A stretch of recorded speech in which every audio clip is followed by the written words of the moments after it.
Thank you, Speaker, sir. Honorable Prime Minister, Honorable Cabinet Ministers and Assistant Ministers, the Honorable Leader of the Opposition, and Honorable Parliamentarians, good afternoon to you all. I rise to respond to the most gracious address delivered by His Excellency, the President, at the opening of 2026 session of Parliament. I will refrain myself to comment on Honorable Premila Kumar's generalized commentaries in the morning on the economy or cost of living. However, I will try to, probably that's for another day, but what struck me was commentaries on the cost of living and referring to the Bureau of Statistics. For February CPI as an example, with 2019 as the base, all items increased from 100 to 111.7. That is from 2019. And included in that is food, which increased from 100 to 121.8 basis points. So please have the statistics before you comment on cost of living adjustment, and do a thorough analysis if you want to. Mr. Speaker, sir, His Excellency address has set out a clear and forward-looking vision for our nation, a vision anchored in stability, resilience, and shared prosperity for all Fijians. It reminds us that while our nation has made important strides in recent years, the journey ahead will require unity, discipline, and leadership. Mr. Speaker, sir, the global environment today is far more complex and uncertain than it has been in decades. Around the world, we are witnessing rising geopolitical tensions and conflicts, including the Middle East and other regions. These developments have caused heightened uncertainty that risk global peace, energy security, and has significant implications for global prosperity and well-being. Hence, for us policymakers, particularly in small developing economies like Fiji, these shifts make economic and financial management far more challenging. The collective wisdom that we have in this Parliament and the resilience that our people have repeatedly demonstrated in times of crisis will help navigate this new challenge. Mr. Speaker, sir, as Fiji is a small and open economy, is inevitably exposed to developments in the global economy over which we have little or no control. Changes in international markets, fluctuations in commodity prices, disruptions in trade routes, and volatility in global financial and economic conditions can have immediate and significant impacts on our economy. Even with these global pressures, Fiji already faces a unique set of structural challenges as a small island development state. Our isolated location from major global market is one. Our small population limits economies of scale. The dispersion of our islands increases the cost of infrastructure and service delivery. Productivity constraints and competitiveness continue to challenge us in many sectors of our economy. At the same time, we remain highly vulnerable to climate change and natural disasters.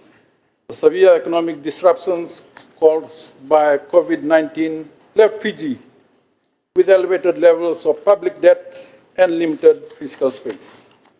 The emerging drugs and HIV crisis threatens the well-being and productivity of our people. Mr. Speaker, sir, the evolving global landscape only amplifies these existing challenges. The responsibility before us in this Parliament is therefore clear. We need to ensure that our policies support macroeconomic stability, strengthen resilience, support inclusive growth, and safeguard the future prosperity of our nation. Mr. Speaker, sir, the Ministry of Finance is closely monitoring potential economic and fiscal implications of the current global crisis on Fiji. The situation is still unfolding, and there's a lot that we do not know. While we pray for the best, we need to be prepared for the worst. All oil prices have increased significantly from around US $60 per barrel last year to approximately around US $90 per barrel today, and may go up further. Projections indicate that if the conflict continues and global oil supply disruptions intensify, prices could rise further to triple digits. This will pose significant challenges for us, the Fijian businesses, consumers, and the broader economy. We are particularly mindful of the potential impact on the tourism sector and the national carrier Fiji Airways, as rising fuel costs and weaker global demand could affect travel and tourism activity. As tourism remains a key driver of our economy, and any slowdown would have broader implications for growth, employment, and foreign exchange earnings. However, Mr. Speaker, sir, foreign reserves are the lifeline of our import-independent economy. Fiji relies heavily on imported fuel, food, pharmaceuticals, machinery, and raw materials. As we witness following the Russia-Ukraine conflict, global prices surged quickly, translated into high import bills and domestic cost prices. Mr. Speaker, sir, we import around $1 billion of fuel annually for domestic use, and every 10% increase in price, we will lose around 100 million more in foreign reserves. Therefore, the recent fuel price surge can easily increase our fuel bill by an additional 400 to 500 million if prices don't stabilize soon. Similarly, in times of crisis, Mr. Speaker, sir, the US dollar, which is considered a safe haven currency, usually strengthens, placing additional pressure on many emerging and small economies like us. Approximately 3.6 billion, or 33% of our debt, is external debt, of which over 80% is in US currency. That said, Mr. Speaker, as I said earlier, it remains premature to draw definite conclusions. Much will depend on how geopolitical tensions evolve and how inflation trends unfold and how major central banks and governments calibrate their policy in the months ahead. Nevertheless, prudence demands preparedness. Even the anticipation of a global slowdown can influence investor confidence, also influence tourism demand, commodity markets, and capital flows. As a responsible government, we will prepare for downside risk while continuing to support domestic growth, strengthen resilience, and protect vulnerable households. Mr. Speaker, sir, Fiji's economy has demonstrated resilience in the recent past, following the fourth largest contraction during the COVID-19 pandemic. Our economy also noted one of the quickest recoveries, returning to pre-pandemic level in 3 years, on the back of the strong recovery in tourism, increased fiscal stimulus, and improved businesses and consumer confidence. In 2025, we recorded a broad-based growth of around 3.4%. As I said before, our tourism sector remains a pillar of stability. Visitor arrivals reached a record of around 986,000 in 2025, surpassing pre-pandemic level by approximately 92,000. Domestic demand has also been resilient. A buoyant labor market, steady household income growth, targeted government spending, and strong remittance inflows have supported consumption and business activity. Inward remittances rose by 1% to a record 1.4 billion in 2025, providing vital support to our families and our communities. Investment activity gained momentum as well, particularly in construction, supported by increased project commencements and some easing in building material cost. However, government must accelerate reforms to streamline processes and improve the ease of doing business to unlock the pipeline of investment. Our financial system remains sound and supportive. The banking sector has recorded improved profitability, declining non-performing loans, and strong credit growth of 10.5% as of January 2026. Interest rate remains low at around 4.5%, reflecting the accommodative stance of the Reserve Bank of Fiji, with high liquidity of around 1.9 billion as at the end of February. This environment continues to provide favorable financing conditions for businesses and households alike. Mr. Speaker, sir, the economic momentum in the last 6 months following the 2025-26 budget also reflected in robust revenue performance. Tax collection exceeded projections in the first 6 months. Between August and January 2026, total collections reached approximately 1.8 billion, which is 67.5 million above forecast, representing 52.9% of total budgeted tax revenue. This performance underscores improved compliance, stronger economic activity, and enhanced revenue administration. On the external front, pressures are beginning to surface.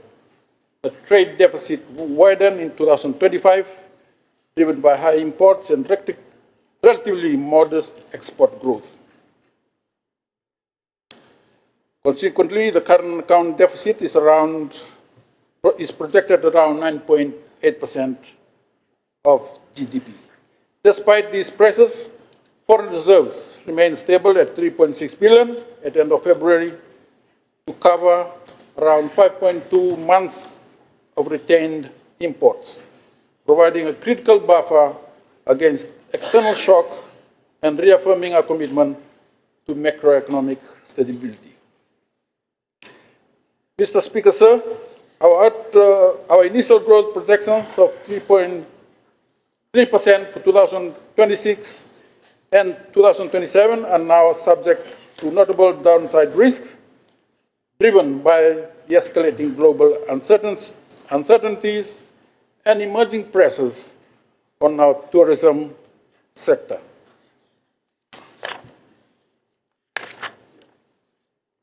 Mr. Speaker, sir, on our fiscal performance, government's debt to GDP ratio has improved significantly from 91.8% in 2022 to around 78.9% in 2025, reflecting earlier consolidation and a stronger than expected recovery.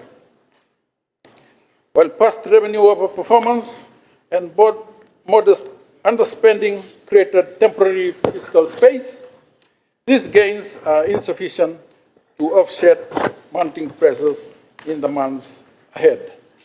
We will continue to shift decisively towards restoring fiscal discipline, improving expenditure efficiency, and accelerating private sector-led growth. Mr. Speaker, sir, strengthening reform momentum is not optional. It is essential. That is, rebuilding fiscal buffers, safeguarding debt, sustainability, and restoring confidence require urgent recalibration of our fiscal consolidation strategy. In the 2026-2027 medium-term fiscal strategy, we are proposing to bring the deficit back to sustainable levels and place debt on a clear downward trajectory, including increasing or maintaining the level of capital expenditures as compared to operational expenditures. With limited scope for new taxes, our consolidation effort will focus on expenditure rationalization, better targeting of subsidies, and strict prioritization of high-impact, growth-enhancing investments. Strengthened fiscal controls and improved spending quality will be critical to preserving macroeconomic stability and protecting Fiji's long-term resilience. Mr. Speaker, sir, while this government firmly believes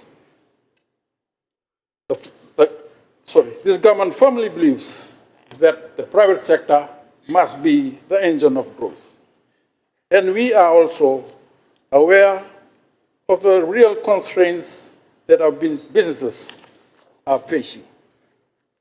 We are serious about private sector-led growth, and their challenges must be addressed decisively through regulatory clarity, improved service delivery, infrastructure upgrade, and a stable, predictable policy environment that gives businesses the confidence to invest and expand. In this regard, we have progressed on our ease of doing business processes and hope to launch the same in April next month. Mr. Speaker, sir, our commitment is still there to increase investments, including foreign direct investments from around 15% to around 18% of GDP, apart from our state-owned enterprises. Mr. Speaker, sir, moving on to trade-related matter, I'm pleased to share that Fiji has completely removed from the European Union's blacklist or list of non-cooperative jurisdictions of the EU, where we were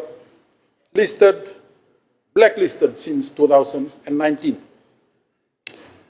So our removal will deliver significant national benefits, including enhanced trade and investment flows, particularly with EU-linked counterparts, reduced compliance costs, and withholding tax risk for Fijian businesses operating internationally.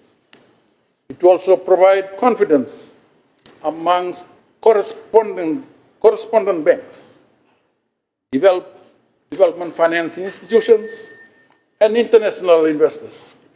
It will also strengthen eligibility for bilateral and multilateral financial assistance, as well as technical cooperation. Mr. Speaker, sir, I would like to thank the hardworking officials from the Fiji Revenue and Customs Services, Ministry of Finance, Office of the Prime Minister, Ministry of Foreign Affairs, and AG's office and other stakeholders working in tandem to make this happen. The focus now is on maintaining compliance, good governance, and adherence to international tax standards. Mr. Speaker, sir, our direction is clear and anchored in the new development plan, National Development Plan. Infrastructure development remains an urgent national priority through the Pacific Health Islands Transformation Project. We will receive a package of around 500 million supported by the World Bank, the Asian Development Bank, the OPEC Fund, and Pandemic Fund. That is to modernize our health system, strengthen regional care networks, and expand digital and specialized services. I'm pleased to inform the House that this financing has become effective. This is a transformational investment in the health security of our people. With the construction of the region's first radiotherapy and imaging center in Suva, and construction of a 50-bed modular block at Cedar Liam to meet the increased demand and upgrade and renovation of 17 health facilities across the country.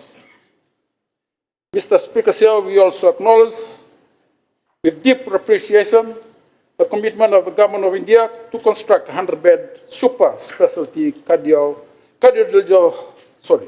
cardiology hospital in Fiji. Consultations have completed and preparatory works are underway. Construction is expected to commence this year. In parallel, we are advancing the development of the Colonial War Memorial Hospital through a direct funding partnership with the Government of Australia and a multilateral finances. Mr. Speaker, sir, the partnership I've highlighted shows Fiji's growing relationship and our commitment to bringing world-class healthcare closer to our people. Apart from that, Mr. Speaker, sir, one of the highlights was last week the signing of the Millennium Challenge Corporation funding grant of around $12 million with the USA Deputy Secretary of State, that is to prepare a compact for Fiji with grant funding in the range of around US 300 to $600 million. Lastly, Mr. Speaker, sir, 2026-2027 budget preparation. I wish to inform the House that preparation already underway, and the call for submission, including from opposition members. So we will conduct nationwide consultations, and your submission is important. And Mr. Speaker, sir, the government reaffirms its unwavering commitment to sustainable and inclusive growth, social justice, and long-term prosperity, as advocated by the President. Together, through partnership and shared purpose, we will build Fiji that is resilient, inclusive, and prosperous, not just for today, but for generations to come. And thank you.